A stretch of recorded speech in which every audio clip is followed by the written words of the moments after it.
Ada sebagian orang, terutama orang-orang ateis yang tidak mempercayai adanya Tuhan, mereka tidak bisa membedakan dua jenis kehendak ini. Mereka mengatakan kalau seandainya Tuhan itu ada, kenapa misalkan sampai terjadi tsunami yang sampai membunuh 250 ribu juta jiwa? Kata mereka, Tuhan itu kalaupun ada, antara dua kemungkinan. Dia tidak maha kuasa atau dia jahat. Kalau dia baik, kenapa dia membiarkan tsunami sampai membunuh 1/4 juta jiwa manusia? Atau kalau dia baik, berarti dia tidak kuasa. Dia tidak kuasa mencegah tsunami tersebut. Sehingga mereka menyimpulkan, karena tsunami terjadi dan membunuh sekian ratus ribu jiwa manusia, berarti Tuhan tidak ada. Itu kata mereka. Namun bagi kita yang telah memahami perbedaan antara iradah kauniyah dan iradah syar'iyah, maka kita bisa menjawab, betul, terjadinya tsunami yang menyebabkan tewasnya sekian ratus ribu manusia, itu adalah keburukan. Dan itu pun terjadi atas kuasa Allah, atas kehendak Allah subhanahu wa ta'ala secara kauniyah. Kenapa Allah subhanahu wa ta'ala menghendaki itu terjadi? Apakah Allah jahat? Tidak. Allah menghendakinya terjadi karena di balik itu semua ada hikmah yang sangat besar sekali. Kita tahu pasca bencana-bencana seperti ini, kita melihat hikmah-hikmah di baliknya. Manusia-manusia yang lain bahu-membahu saling menolong. Kemudian mereka menginfakkan harta yang mereka miliki untuk menolong sesama. Ini adalah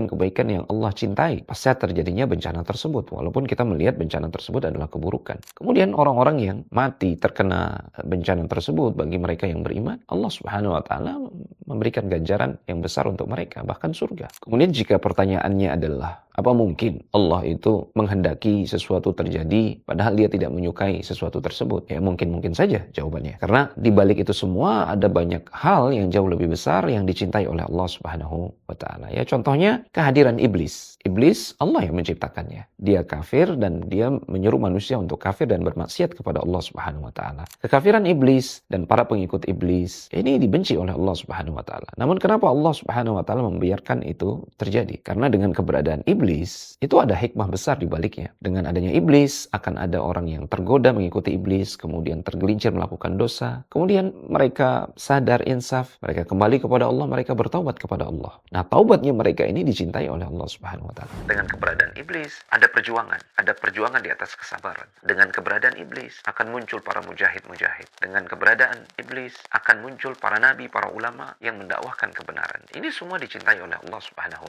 wa ta'ala. Analogi sederhananya, ketika kita melihat misalkan seorang anak kecil, kakinya dipotong oleh dua orang laki-laki dewasa. Kita memandang itu sebagai sebuah keburukan. Namun ternyata, setelah kita mengetahui, dua orang laki-laki tersebut adalah seorang dokter ahli bedah dan satu lagi ayah kandungnya. Dan ternyata, anak kecil ini, jika kakinya tidak segera diamputasi, maka kata dokter, dia akan mengalami kematian. Penyakitnya akan menyebar. Tentu setelah mengetahui hal ini, kita tidak lagi memandang anak kecil ketika dipotong kakinya tersebut sebagai sebuah keburukan. Justru itu adalah kebaikan. Apa yang kita pandang buruk, belum tentu buruk karena kita tidak mengetahui hikmah di baliknya. Atau hikmah yang akan Allah munculkan di masa depan.